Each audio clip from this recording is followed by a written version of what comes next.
Before we start looking at how to change a lisp, let's have a look at how a regular S sound is made. Let's look at the anatomy of the mouth. Here we see a close-up of the mouth picture we saw earlier. Notice the different areas of the tongue.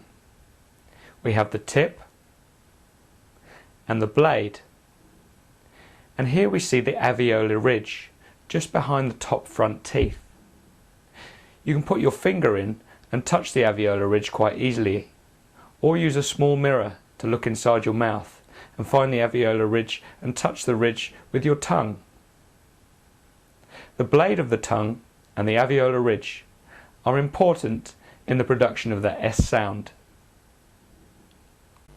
As we can see from this representation of the mouth, the blade of your tongue lifts and has close approximation with the alveolar ridge. As you can see from the diagram, the alveolar ridge is the little ridge behind your top front teeth. The side of your tongue will also make some contact with the inner side of your upper teeth. This creates a groove across the middle of your tongue, and the air travels along this groove and passes between the blade of your tongue and the alveolar ridge. The friction of the air passing between these two surfaces creates a hissing sound, or the S.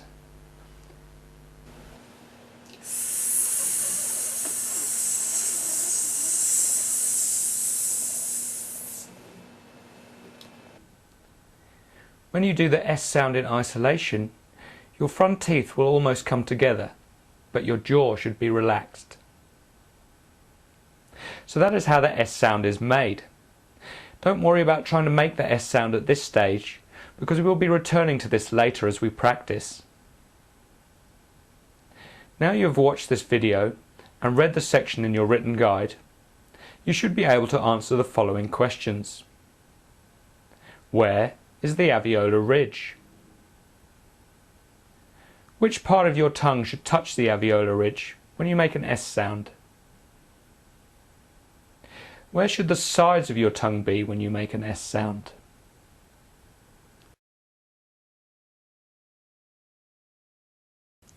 So, why do some people have a lisp? Well, some people might have a lisp because of dental or muscular problems, but generally there's no obvious reason. Some children develop a lisp when they are young and never get out of the habit, and then it only becomes a problem as they get older. Whatever the reason, the longer you continue to use the incorrect version of the sound, the stronger the motor program for that sound becomes. As we mentioned earlier, every sound we make in speech has a motor program. So, imagine you have an interdental lisp, for example. As soon as you want to say the S sound, the motor program in your brain kicks in and tells your tongue to come out between your teeth. Your lungs then pass air between the gap between your teeth and tongue. The more times you do this, the stronger the link between your brain and your mouth becomes.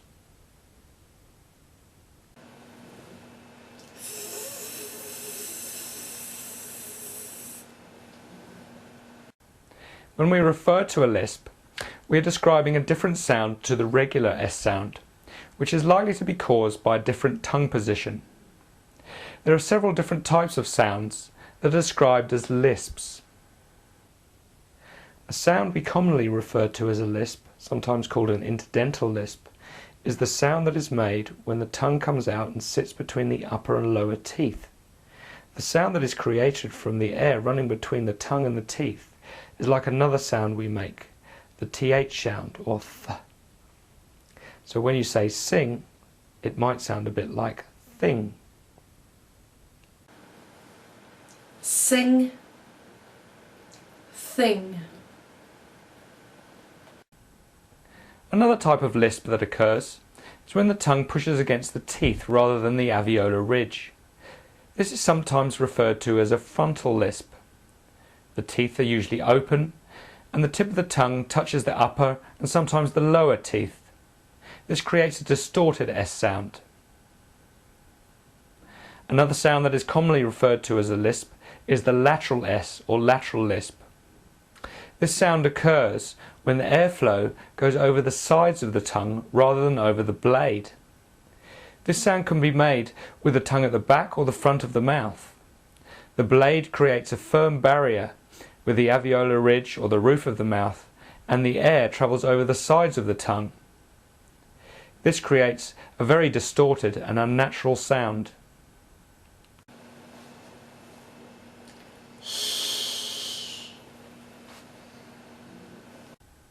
Some types of Lisp are harder to change than others.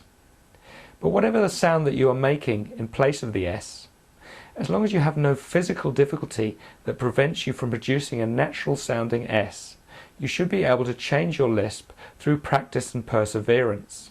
From now on, I will refer to all incorrect versions of S as Lisp, and all correct versions as regular S or the new S.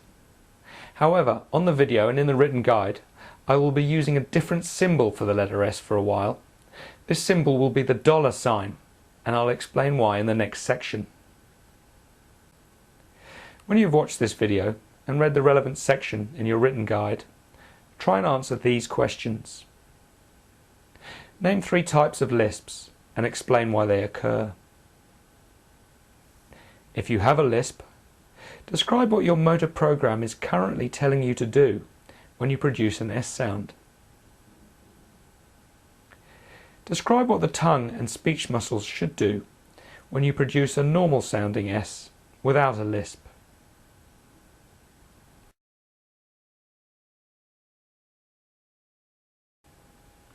Let's start to talk about making the more regular S sound that we described earlier. Because you already have such a strong motor program for your current Lisp, you must work on producing a totally new sound with a new motor program.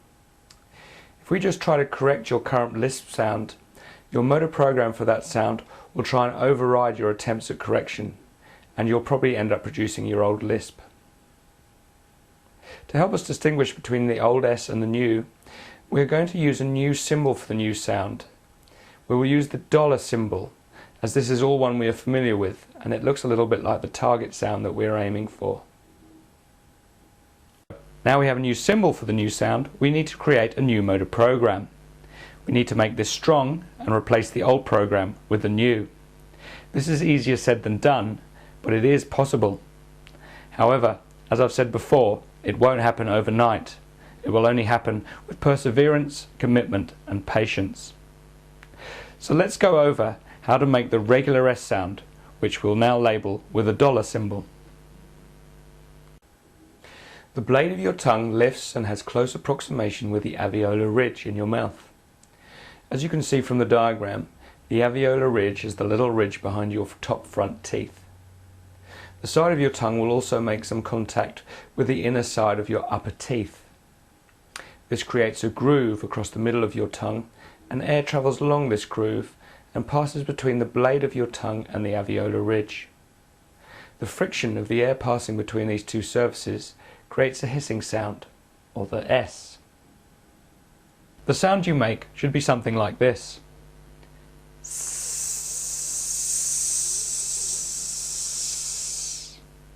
Use a mirror so you can see your tongue movement when you make the sound.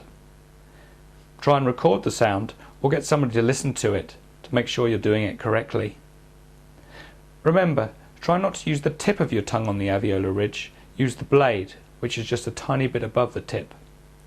Feel the alveolar ridge with your tongue or your finger.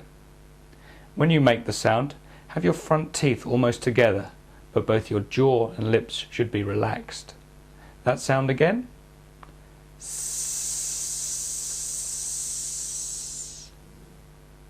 Some people learn the new sound by making an extended T sound, like tss, tss, tss. You need to position your tongue in the same place to make the T sound, touching the alveolar ridge. So this is sometimes a good place to start. Make a T sound and feel where your tongue is. T, t, t, t. Now make several T sounds quickly, one after the other. T, t, t, t, t, t, t, t, t, t, t, t. If you manage that sound okay, try stretching out the T sound, like this.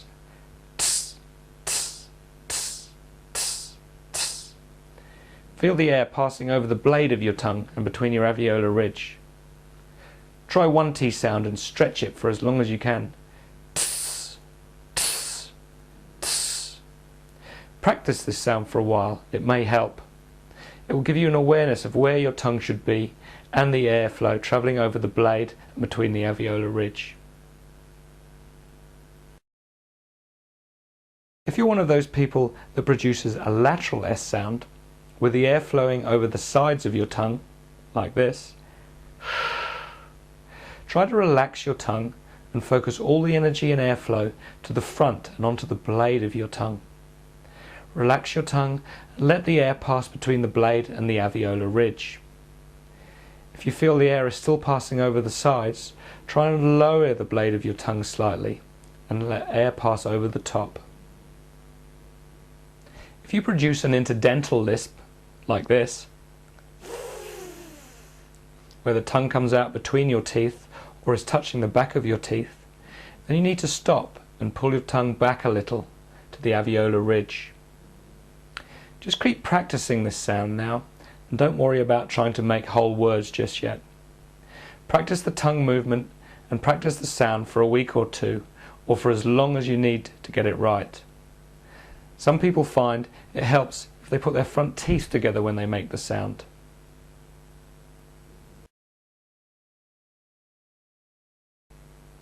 The important factor here is practice. If you're on your own at home, in the car, in bed, in the shower, practice making the new sound, always thinking about where you're putting your tongue and how it feels. If other people are around, just close your mouth and practice putting your tongue up onto the alveolar ridge. When you can comfortably and correctly make this sound for 5 or 10 seconds with ease, then you are ready to start thinking about the next step. Remember to use a mirror to help you with your practice. Record yourself, and if possible, get a buddy to give you feedback. Before moving to the next step, can you answer the following questions? Where did you put your tongue to make the old lisped S? Where do you position your tongue for the new S? When you make the new S, does the air travel over the front of your tongue or around the sides? Can you produce a clear, correct and continuous S for 10 seconds without stopping?